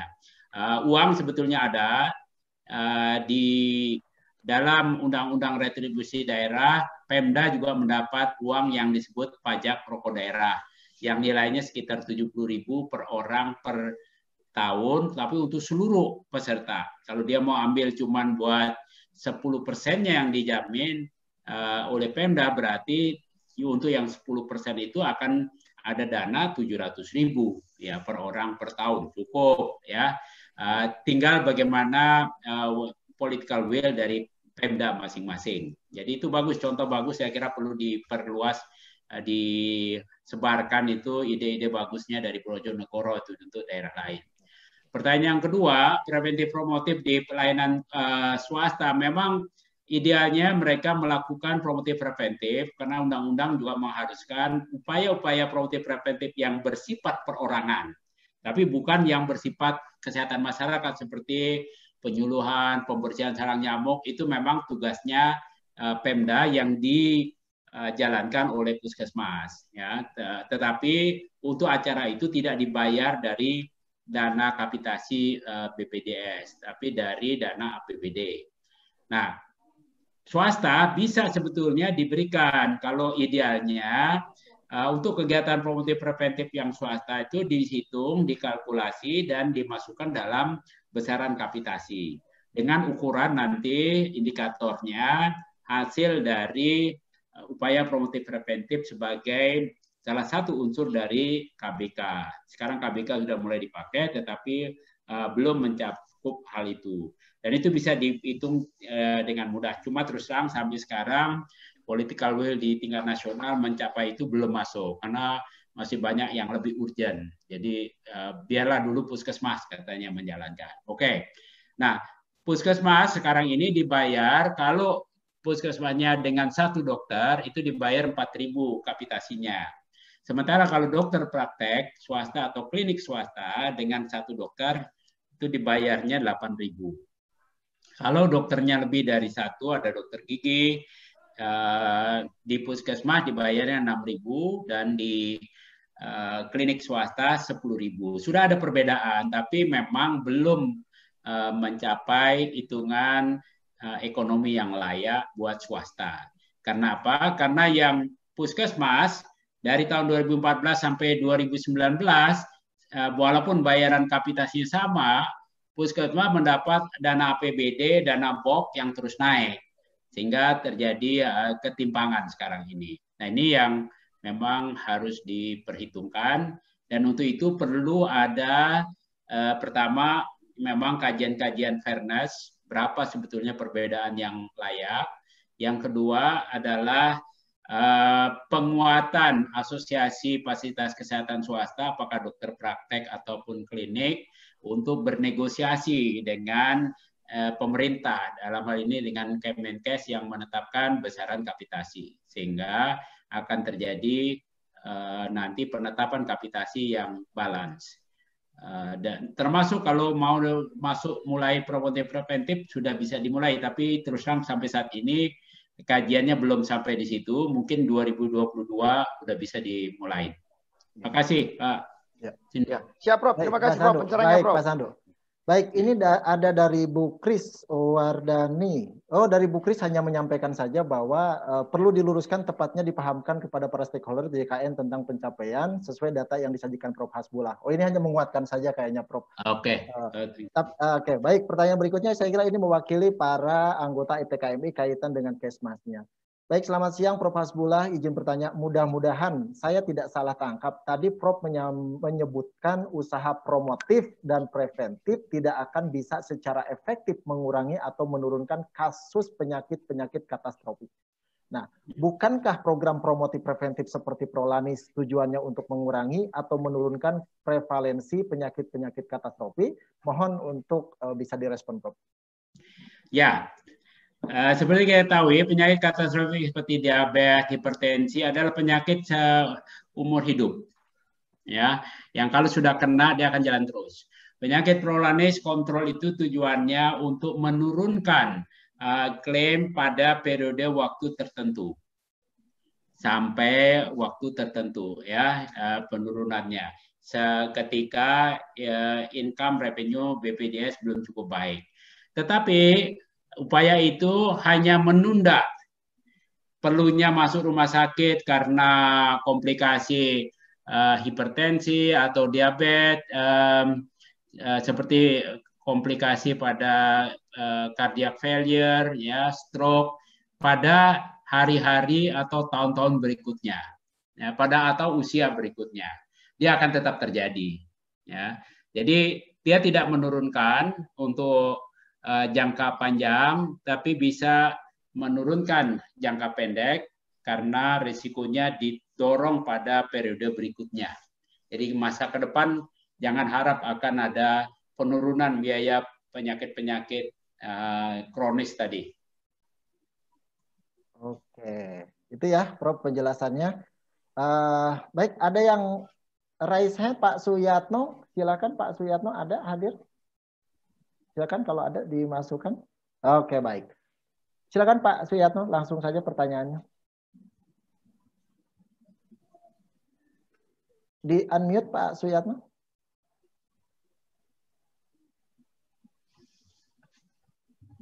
Pak Suyatno, halo. Silakan Pak untuk di unmute Pak. Halo Pak Yatno. Baik, sepertinya Pak Yatno sudah masuk tapi belum ada. Baik, Prof Hasbullah, ini ada pertanyaan berikutnya, Prof. Ya. Halo.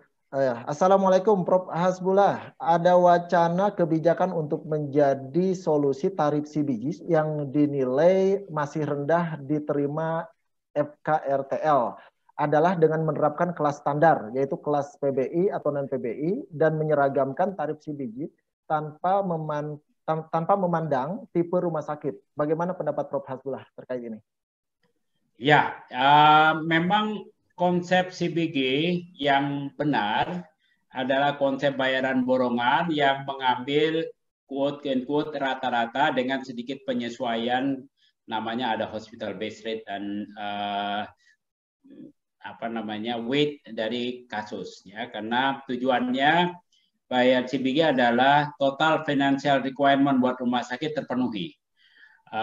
Rumah sakit tidak boleh jadi korban sejauh rumah sakit tersebut membelanjakan untuk kepentingan pegawainya pada nilai yang layak, yang normal, yang average di suatu daerah. Jadi jangan sampai rumah sakit disuruh nombok, itu tidak fair, ya. Nah, kalau kita lihat variasi antar rumah sakit kelas A, B, C berbeda-beda, di sekarang ini dibayar dengan cara berbeda, tidak adil. Karena dengan cara yang dibayar berbeda lebih gede pada kelas B, kelas A, justru kita memberi insentif kepada rumah sakit kelas A, kelas B yang adanya di kota. Yang ideal sebetulnya untuk kasus yang sama severity-nya, tingkat severity yang sama, terlepas dari kelas rumah sakit, itu dibayar sama. Untuk rumah sakit kelas D, kelas C yang mungkin hanya ada spesialis penyakit dalam tapi tidak ada penyakit jantungnya, untuk kasus-kasus yang dokter penyakit dalam bisa tanganin, maka dia ditanganin oleh dokter penyakit dalam. Dan kasus ini tidak perlu ada di rumah sakit kelas A yang ada dokter jantungnya, ya, karena kasusnya terlalu ringan buat dokter jantung, hanya dokter spesialisnya ke dalam sudah bisa tanganin. Oleh karena itu, kalaupun ada tarif kode CBG-nya sama, tapi severity-nya severity 3 yang perlu ditangani oleh spesialis jantung, nggak apa-apa beda, karena memang spesifikasi kompetensi yang dibutuhkan berbeda. Jadi itu konsep yang fair, yang adil. Nah, kita sekarang menuju situ, konsepnya sih sudah dipahamin, tetapi data-data untuk mendapatkan, untuk melihat fakta-fakta bukti evidence seberapa variasinya yang belum cukup terkumpulkan. Masih perlu beberapa kajian, standar-standar pelayanan pun dari asosiasi spesialis sedang dikumpulkan dan sedang dalam proses, sehingga kalau sudah ada kesepakatan mana yang menjadi standar ringan, sedang, berat, maka hal itu bisa kita capai. Oke. Begitu. Baik, Prof, mohon maaf, ini karena ada YouTube begitu banyak di situ masuk 165. Bisa dinyalakan videonya, Prof? Mohon maaf. Ya. Oke. Ya, aduh, mohon maaf nih. Tadi saya. Ya nggak apa-apa. Tadi soalnya sambil minum-minum gitu kelihatan nanti orang ganggu, ada yang minta, kan susah saya kirimnya itu. Baik, nanti via Zoom. Baik, Prof, ini yang menarik. Ada pertanyaan tentang hulu nih, Prof, ya, tentang kebijakan, Prof. Dari Pak Abu Thoyib, mohon izin saya Abu Thoyib, saat ini terkadang ada miskoordinasi antara BPJS dan Kementerian Kesehatan atau Dinas Kesehatan selaku regulator kesehatan. Apakah lembaga BPJS dirancang di bawah Presiden atau Menkes, Prof? Silakan. Kalau undang-undangnya jelas berbunyi bahwa BPJS bertanggung jawab kepada Presiden, bukan kepada Menkes, tapi melalui DJSN, ya. DJSN bertugas sebagai pengawas eksternal dari BPJS. Nah, DJSN adalah suatu organ dari Jaminan Kesehatan Nasional yang unsurnya terdiri dari wakil pemerintah. Di situ ada wakil Kemenkes, eselon 1, ada wakil Kementerian Keuangan. Nah, mereka inilah yang melakukan supervisi, memantau yang dilakukan oleh Direktur BPJS dan menjewer BPJS kalau mereka tidak menjalankan sesuai dengan aturan pelaksanaan. Ya. Nah, memang kenapa diminta BPJS bertanggung jawab langsung kepada Presiden? Karena sifat jaminan kesehatan atau jaminan sosial yang multisektoral. Jaminan kesehatan nggak bisa hanya diurus oleh kesehatan, tetapi juga menyangkut tenaga kerja, karena mewajibkan tenaga kerja masuk di situ. Juga menyangkut Kementerian Sosial, karena peserta PBI yang mendapat bantuan sosial ada di situ, ya. Begitu juga dengan keuangan, karena untuk indikator anggarannya berapa, Kementerian Keuangan juga harus ikut.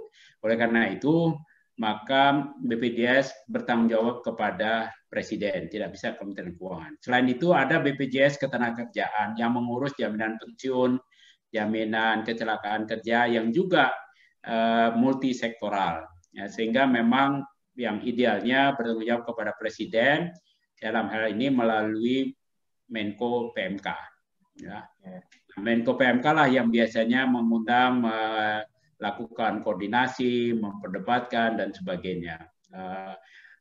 Idealnya keputusan akhir tadi saya sampaikan untuk menghindari masalah politik, karena kalau udah kementerian, lembaga kepresidenan atau pemerintah tidak lepas dari politik. Perlu dipahami bahwa yang namanya negara itu atau lembaga negara itu bisa terdiri dari pemerintahan yang dipimpin oleh presiden dan ada non-pemerintahan. Lembaga negara yang non-pemerintahan adalah seperti BPJS, DPR, itu lembaga negara non-pemerintahan, atau Badan Pemeriksa Keuangan, atau Mahkamah Agung, itu di luar pemerintahan, tapi dia adalah lembaga negara. Ya. Nah, dalam hal ini, tanggung jawab BPJS kepada Presiden bukan sebagai Presiden sebagai kepala pemerintahan, tapi Presiden sebagai kepala negara. Nah, itu konsepnya. Baik. Ya, ini barangkali untuk pertanyaan terakhir, Prof. Karena sudah jam 15 ya, tadi Prof. Masih ada, masih siap, Prof ya. Baik, ya, saya kira ini dari YouTube pertanyaan, bagaimana peserta kartu KIS pemerintah, apakah bisa untuk digunakan untuk pasien COVID, Prof? Singkat saja, Pak. Sampai saat ini tetap tidak. Pasien COVID sampai saat ini menjadi tanggung jawab APBN, dan klaimnya diarahkan atau disampaikan kepada Kemenkes. Dan klaim COVID ini berlaku baik peserta itu peserta JKN, si penderita, bukan peserta JKN, bahkan orang asing yang ada di Indonesia yang terkena COVID itu ditanggung oleh APBN. Dan klaimnya tidak harus dari rumah sakit yang bekerja sama dengan BPJS. Rumah sakit yang tidak bekerja sama BPJS pun berhak mendapat klaim COVID, verifikasinya saja oleh BPJS. Tapi yang bayar Kemenkes, APBN. Iya, oke, baik. Saya kira dijelas. Ini sepertinya perlu dijelaskan juga, Prof. Ini pertanyaannya sederhana sebetulnya. Sejauh mana bila non-PBI kelas 2? Sehatkah JKN? Peserta 224 juta, gimana dengan yang nunggak 15 juta? Silakan, Prof. Ya, JKN harus sehat. Ya, memang JKN sekarang masih sakit anemia berat. Ya, kalau ditransfusi dengan tambahan dana bisa. Transfusinya bisa melalui naikkan iuran, bisa juga hibah pemerintah. Ya, defisit itu di dalam anggaran publik biasa.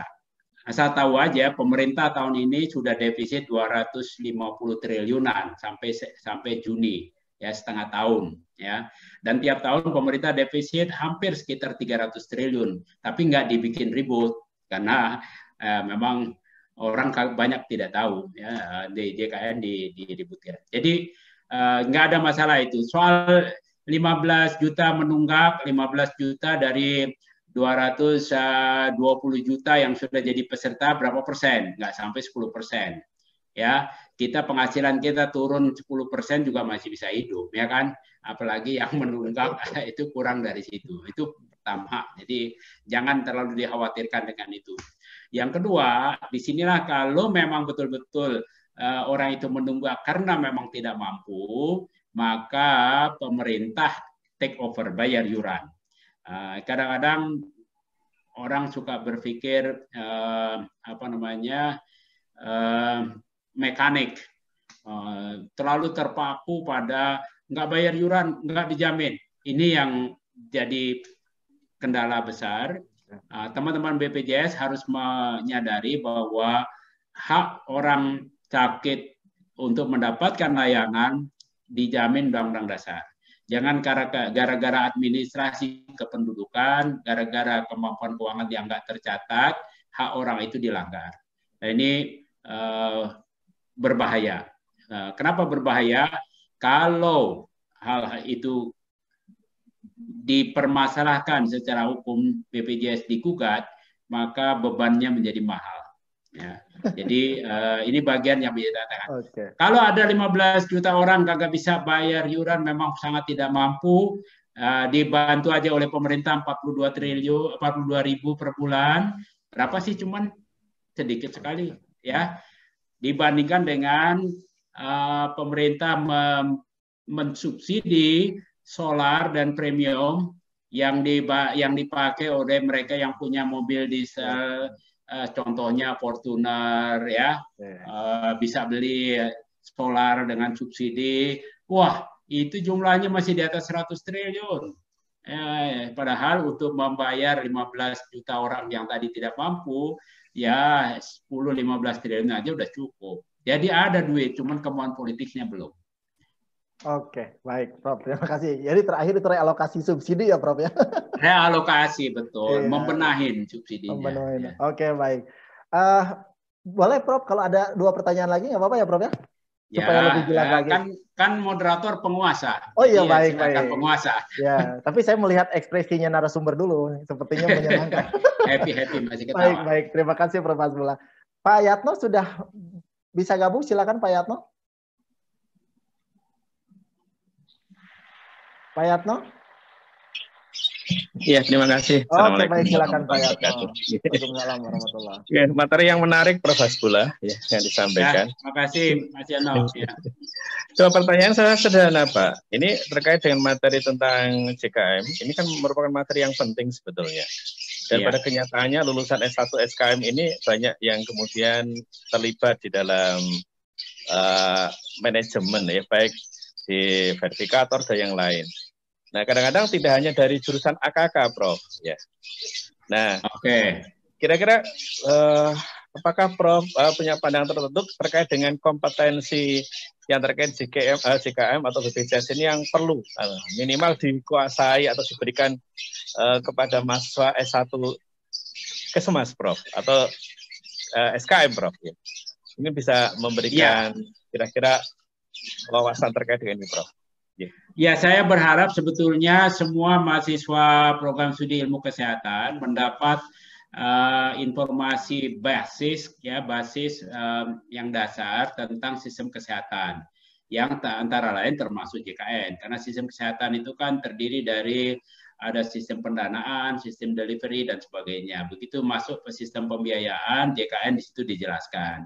Walaupun mungkin untuk 2 sesi kali 2 jam, saya kira sudah cukup pengenalan. Nanti kasih arah kemana menggalinya lebih dalam, ya, bisa melalui webinar, bisa baca dari buku, ya. Di buku saya juga cukup dalam saya kupas, lagi saya edit lagi untuk yang edisi terbaru. Jadi berikan mereka wawasan. Kalau nambah kurikulum khusus, saya kira bebannya udah banyak. Tapi biarkan setelah itu, sesuai dengan pekerjaannya, mereka mencari. Jadi kita bantu mencari atau menunjukkan jalannya kemana kalau mau mendapat lebih banyak tentang itu. Itu aja barangkali. Iya. Oke, baik. Nyambung dengan pertanyaan Pak Yatno, Prof. Ini kita ada pertanyaan dari mahasiswa sepertinya. Assalamualaikum warahmatullahi wabarakatuh. Prof, izin bertanya, sebagai mahasiswa dalam mendukung kegiatan JKN, apa yang dapat dilakukan oleh mahasiswa agar tujuan dari JKN ini akan semakin tercapai? Ya, yang sekarang kita lihat akses sudah baik, 95% barangkali sudah mengarah kepada jalan yang benar, jalan yang lurus, ya. Tetapi kualitas layanan belum memadai. Akses di beberapa daerah masih belum memadai. Oleh karena itu, buat mahasiswa ini menjadi area studi. Daerah-daerah mana, karakteristik mana yang masih mengalami hambatan untuk mendapatkan akses. Karena akses dan konsumsi yang memadai adalah kunci untuk kualitas manusia yang produktif dan kompetitif.